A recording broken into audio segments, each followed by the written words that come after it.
Hi, I'm Taryn. Welcome back to my audiobook channel. Today, we're continuing our journey through The Secret Garden by Frances Hodgson Burnett with Chapter 2. In this chapter, new surroundings bring new challenges, and Mary begins to uncover the strange world around her. So get cozy, tap that subscribe button if you haven't already, and let's dive in. The Secret Garden, Chapter 2 by Frances Hodgson Burnett. Chapter 2 Mistress Mary Quite Contrary. Mary had liked to look at her mother from a distance, and she had thought her very pretty, but as she knew very little of her, she could scarcely have been expected to love her or to miss her very much when she was gone. She did not miss her at all. In fact, and as she was a self-absorbed child, she gave her entire thought to herself, as she had always done. If she had been older, she would no doubt have been very anxious at being left alone in the world. But she was very young, and as she had always been taken care of, she supposed she always would be. What she thought was that she would like to know if she was going to nice people, who would be polite to her and give her her own way as her ayah and the other native servants had done. She knew that she was not going to stay at the English clergyman's house where she was taken at first. She did not want to stay. The English clergyman was poor, and he had 5 children nearly all the same age, and they wore shabby clothes and were always quarreling and snatching toys from each other. Mary hated their untidy bungalow and was so disagreeable to them that after the first day or two, nobody would play with her. By the second day, they had given her a nickname which made her furious. It was Basil who thought of it first. Basil was a little boy with impudent blue eyes and a turned-up nose, and Mary hated him. She was playing by herself under a tree, just as she had been playing the day the cholera broke out. She was making heaps of earth and paths for a garden, and Basil came and stood near to watch her. Presently, he got rather interested and suddenly made a suggestion.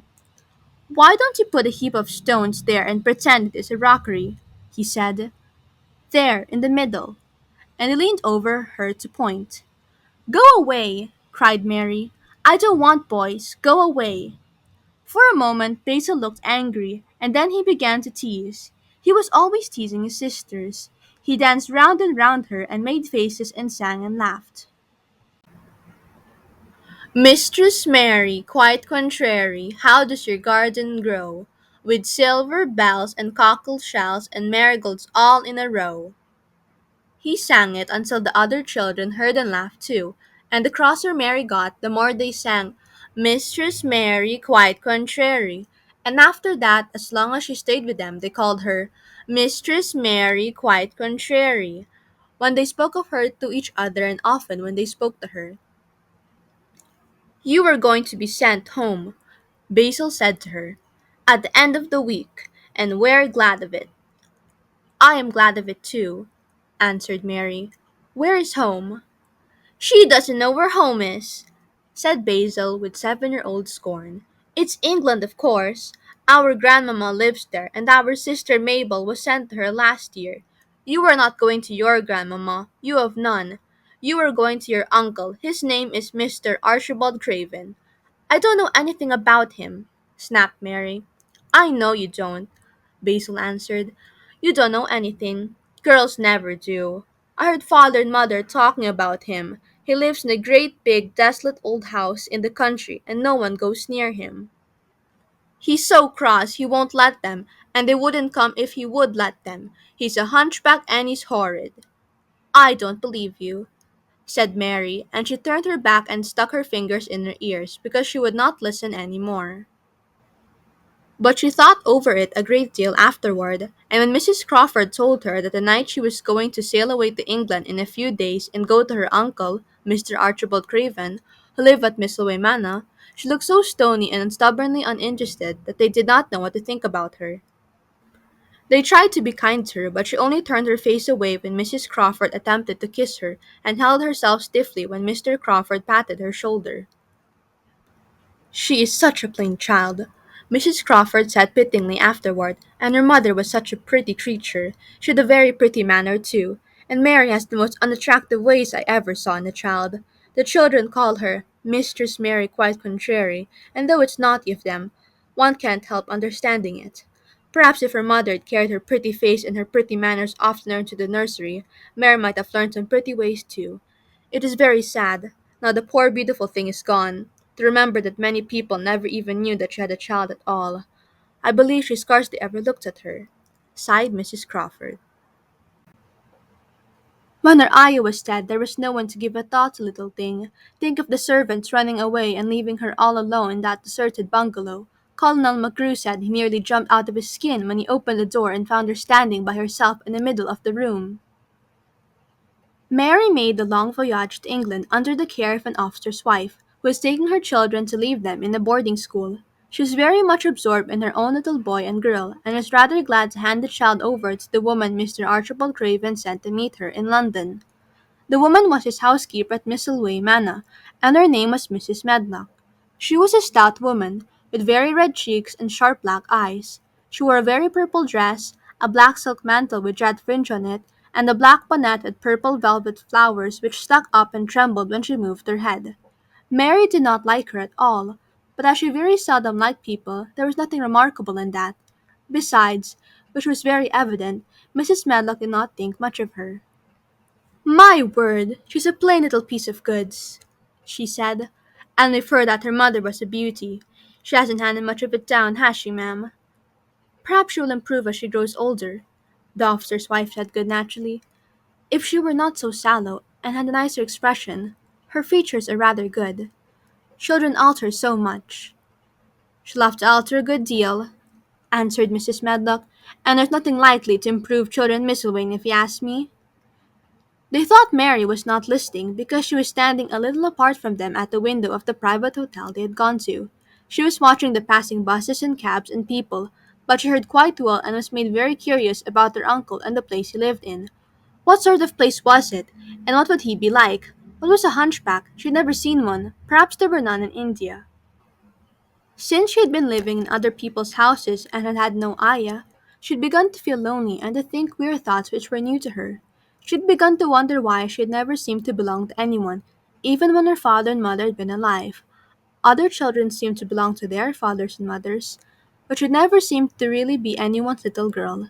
She had had servants and food and clothes, but no one had taken any notice of her. She did not know this was because she was a disagreeable child. But then, of course, she did not know she was disagreeable. She often thought that other people were, but she did not know that she was so herself. She thought Mrs. Medlock the most disagreeable person she had ever seen, with her common highly colored face and her common fine bonnet. When the next day they set out their journey to Yorkshire, she walked from the station to the railway carriage with her head up and trying to keep as far away from her as she could, because she did not want to seem to belong to her. It would have made her very angry to think people imagined she was her little girl. But Mrs. Medlock was not in the least disturbed by her and her thoughts. She was the kind of woman who would stand no nonsense from young ones. At least, that is what she would have said if she had been asked. She had not wanted to go to London just when her sister Maria's daughter was going to be married, but she had a comfortable, well-paid place as a housekeeper at Misselthwaite Manor, and the only way in which she could keep it was to do at once what Mr. Archibald Craven told her to do. She never dared even to ask a question. Captain Lennox and his wife died of the cholera, Mr. Craven had said in a short, cold way. Captain Lennox was my wife's brother, and I am their daughter's guardian. The child is to be brought here. You must go to London and bring her yourself. So, she packed her small trunk and made the journey. Mary sat in her corner of the railway carriage and looked plain and fretful. She had nothing to read or to look at, and she had folded her thin little black gloved hands in her lap. Her black dress made her look yellower than ever, and her limp light hair straggled from under a black crape hat. A more marred-looking young one I never saw in my life, Mrs. Medlock thought. Marred is a Yorkshire word and means spoiled and pettish. She'd never seen a child who sat so still without doing anything, and at last she got tired of watching her and began to talk in a brisk, hard voice. "I suppose I may as well tell you something about where you are going to," she said. "Do you know anything about your uncle?" "No," said Mary. "Never heard your father and mother talk about him?" "No." said Mary, frowning. She frowned because she remembered that her father and mother had never talked to her about anything in particular. Certainly they had never told her things. Hmm, muttered Mrs. Medlock, staring at her queer, unresponsive little face. She did not say any more for a few moments, and then she began again. I suppose you might as well be told something to prepare you. You are going to a queer place. Mary said nothing at all, and Mrs. Medlock looked rather discomfited by her apparent indifference. But, after taking a breath, she went on. Not but that it's a grand big place in a gloomy way, and Mr. Craven's proud of it in his way, and that's gloomy enough too. The house is 600 years old, and it's on the edge of the moor, and there's near 100 rooms in it, though most of them shut up and locked, and there's pictures and fine old furniture, and things that's been there for ages, and there's a big park round it, and gardens and trees, with branches trailing to the ground. Some of them. She paused and took another breath. But there's nothing else. She ended suddenly. Mary had begun to listen in spite of herself. It all sounded so unlike India, and anything new rather attracted her, but she did not intend to look as if she were interested. That was one of her unhappy, disagreeable ways. So she sat still. Well, said Mrs. Medlock, what do you think of it? Nothing, she answered. I know nothing about such places.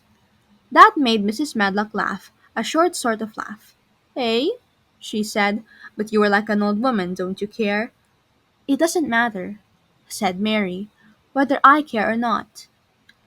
You are right enough there, said Mrs. Medlock. It doesn't. What you're to be kept at Misselthwaite Manor for I don't know, unless because it's the easiest way. He's not going to trouble himself about you. That's sure and certain. He never troubles himself about no one. She stopped herself as if she had just remembered something in time. He's got a crooked back, she said. That set him wrong. He was a sour young man, and got no good of all his money and big place till he was married. Mary's eyes turned toward her in spite of her intention not to seem to care. She never thought of the hunchback's being married, and she was trifled surprised.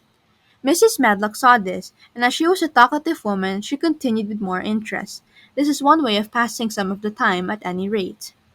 She was a sweet, pretty thing, and he'd have walked the world over to get her a blade of grass she wanted. Nobody thought she'd marry him, but she did, and people said she married him for his money, but she didn't. She didn't. Positively. When she died, Mary gave a little involuntary jump. Oh, did she die? She exclaimed, quite without meaning to. She just remembered a French fairy story she had once read called Riquet à la Eau. It had been about a poor hunchback and a beautiful princess, and it had made her suddenly sorry for Mr. Archibald Craven. Yes, she died, Mrs. Medlock answered, and it made him queerer than ever. He cares about nobody. He won't see people. Most of the time he goes away, and when he is at Misselthwaite, he shuts himself up in the west wing and won't let anyone but Pitcher's see him. Pitcher's an old fellow, but he took care of him when he was a child, and he knows his ways. It sounded like something in a book, and it did not make Mary feel cheerful. A house with 100 rooms, nearly all shut up with their doors locked. A house on the edge of a moor. Whatsoever a moor was sounded dreary. A man with a crooked back who shut himself up also. She stared out of the window with her lips pinched together, and it seemed quite natural that the rain should have begun to pour down in grey slanting lines and splash and stream down the window panes. If the pretty wife had been alive, she might have made things cheerful by being something like her own mother, and by running in and out and going to parties as she had done in frocks, full of lace. But she was not there any more. You needn't expect to see him, because 10 to 1 you won't, said Mrs. Medlock, and you mustn't expect that there will be people to talk to you. You'll have to play about and look after yourself. You'll be told what rooms you can go into and what rooms you're to be kept out of.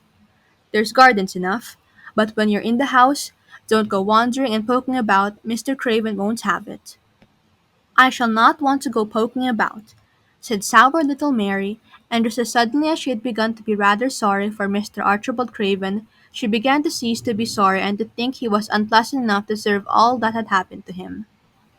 And she turned her face toward the streaming panes of window of the railway carriage and gazed out at the grey rainstorm which looked as if it would go on forever and ever. She watched it so long and steadily The grayness grew heavier and heavier before her eyes, and she fell asleep. End of chapter 2. Thanks for listening to chapter 2 of The Secret Garden. Mary's world is changing, and though it may feel cold and unfamiliar now, there's something quietly stirring beneath the surface. If you're enjoying the story, be sure to like, subscribe, and tap the bell so you won't miss chapter 3. Until next time, stay curious, stay kind, and keep an eye out for hidden doors. See you in the next chapter.